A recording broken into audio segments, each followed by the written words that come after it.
We hear it all the time, don't we? Work hard, push through, never give up. It's like it's baked into our culture, this idea that effort, pure effort, is how you get rewards. But what if? What if that whole mindset is actually, well, getting in the way of the very things you want, the success, the joy? Today, we're diving into a really fascinating body of work that kind of turns that idea completely upside down. We're going deep into this shift, moving from that feeling of struggle to a state of alignment, real alignment with your biggest desires. And for this session, we're leaning pretty heavily on the teachings of Abraham Hicks. It's quite a unique perspective on creating your reality and well-being. So our mission today is really to figure out why. Why do we humans sometimes seem almost comfortable with struggle or even drawn to it, like it proves something? And then the really important part, how do we unlearn that? How do we step onto a different path? One of more ease, more allowance. It's a total paradigm shift, really. Right. And this is a great chance for you listening right now to get these insights, quickly but properly. We're aiming for those real aha moments, helping you get concepts that might seem tricky at first, but without making it overwhelming. The goal is practical. How can you use this stuff like today? Absolutely.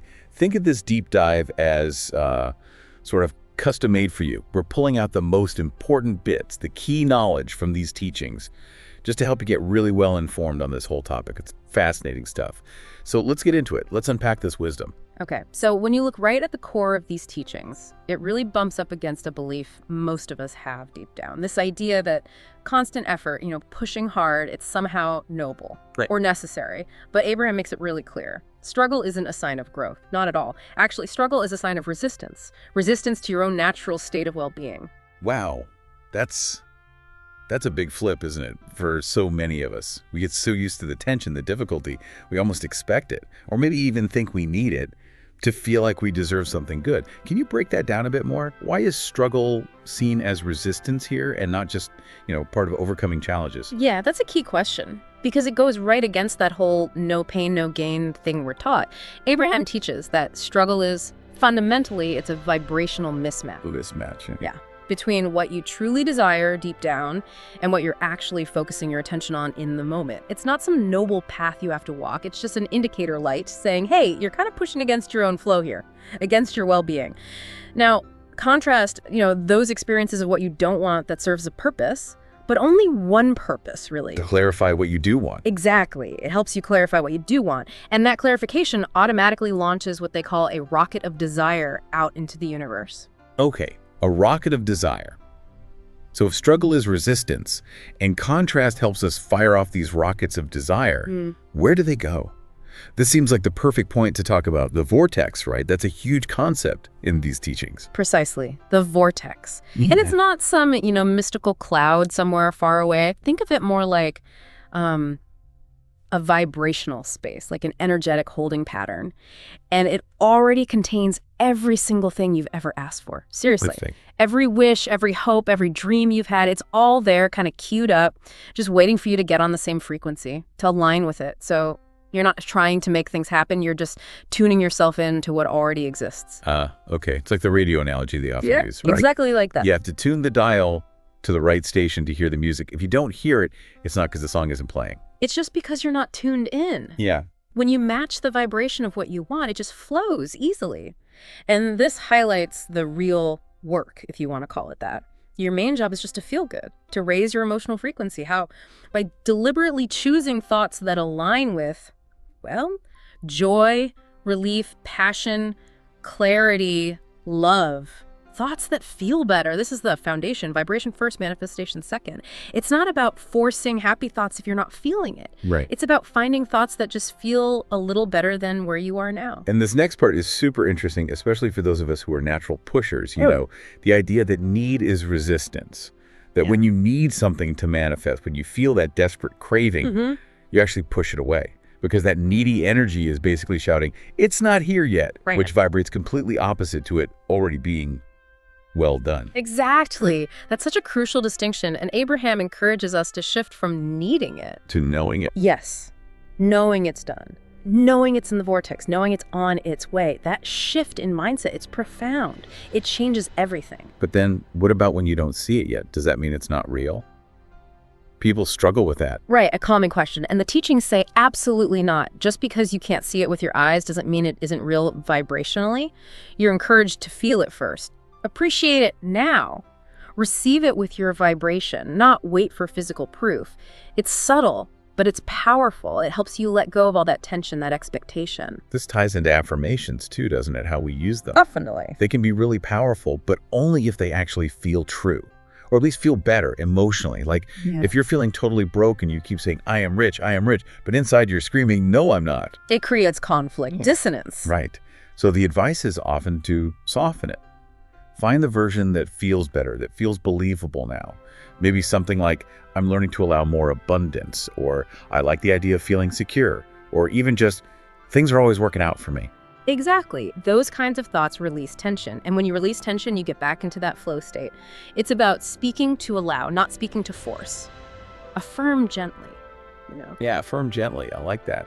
And what's really fascinating here is how our emotions get completely reframed. They're not judged as good or bad, right or wrong. They're just indicators, your guidance system. Like a GPS. Precisely.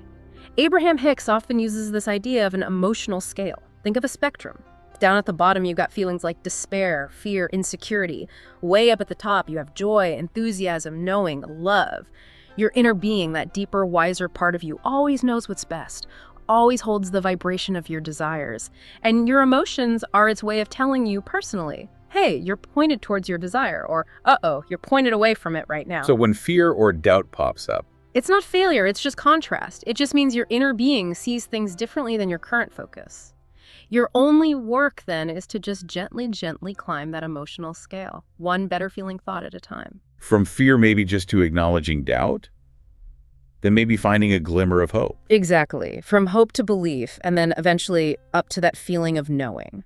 So the teaching is often reach for relief. Don't try to jump from despair straight into ecstatic joy. That's usually too big a leap. Right. Just feel a little better, then a little better again. We ask it all the time. Why isn't it here yet? Why hasn't it manifested? Mm-hmm. And the answer, according to Abraham, is usually pretty simple. Because you're not vibrationally ready to receive it yet. It's not punishment. The universe isn't holding out on you. It's just perfectly reflecting back your current vibration. It's busy organizing perfection for you. That brings up the idea of delay, doesn't it? Yes, and this is crucial. Delay is not denial. Say that again. Delay is not denial. Delay is alignment. Delay is alignment. If you're feeling rushed, impatient, anxious about when it will arrive, you're not in trust. You're pushing against it. You're encouraged to just let go of the timeline. Surrender the how it's going to happen. So your only job is your vibration. That's it. Everything else unfolds in perfect timing when you're aligned. And this changes patience, doesn't it? It becomes less about gritting your teeth and waiting, and more about trusting the entire process. And it's not just the big, obvious negative emotion that can hold you back, right? Not at all. It's often the small, habitual things we do without even realizing. Like what? Like worrying about other people constantly. Trying to control outcomes you really have no control over. Always looking outside yourself for approval. Ah, yeah. Those definitely drain your energy. They leak your energy. And they keep you anchored in that state of resistance. The advice is simple but powerful. Deliberately shift your focus.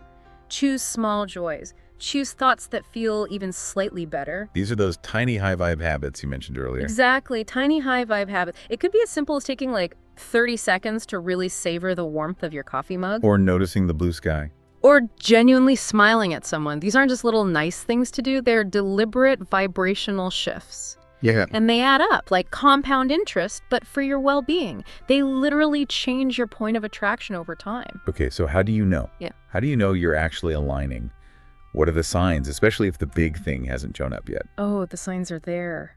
They're often subtle at first, but clear once you start noticing. You just feel lighter, clearer, maybe satisfied for no particular external reason. Mm-hmm. You start seeing synchronicities, maybe the same number popping up everywhere, or hearing a specific word, or a song comes on the radio with the perfect message. Or running into the right person just when you needed them? Yes, exactly. You feel genuinely inspired to take an action, not pushed by fear or desperation, but pulled by joy, by flow. Things just start feeling easier. Ideas come more readily. Doors seem to open without you having to force them. Those are the signs. Those are the signs. You don't need the whole plan laid out. You just need to follow that feeling, follow the joy, take the next aligned step. And a big part of this, it seems, is letting go of the old stuff, the old you. Absolutely critical. To truly step into this new way of being, this aligned version, you have to release the old one. Old limiting beliefs, old stories you tell yourself about why you can't have what you want, old doubts about whether you're worthy. Just let them go. Just let them fade. As Abraham says, don't take the past with you. You're not the version of you who struggled anymore. You're the version who chose alignment, who allowed, who received. It's about letting go of the resistance and just rising into who you've actually always been underneath it all. Worthy, whole, powerful, loved. That's the underlying truth. That's the core message, yes. Okay, so let's quickly recap the main takeaway here from this deep dive. It really is that huge difference between struggle, seeing it as resistance, versus the incredible power of just allowing. Receiving, and keeping in mind that concept of the vortex, right? Yeah. That vibrational reality where everything you desire already exists. It's already done, just waiting for you to tune in. Exactly. And remember those practical tools we talked about, using your emotions as your guide, not as something to beat yourself up over. That subtle but really powerful shift in feeling from needing something desperately to knowing it's handled, it's on its way. And those small, consistent, tiny, high vibe habits that really do shift your whole point of attraction over time. And hold on to this truth. Delay isn't denial, it's just alignment happening. The universe is always, always organizing perfection for you. Yeah, that core idea, vibration first, manifestation second, it really does turn so many traditional ideas about effort and reward completely on their head, doesn't it? Yeah. Brings the focus back to those gentle affirmations, the ones that release tension and allow flow instead of trying to strong-arm reality. So let me leave you, the listener, with a final thought to chew on.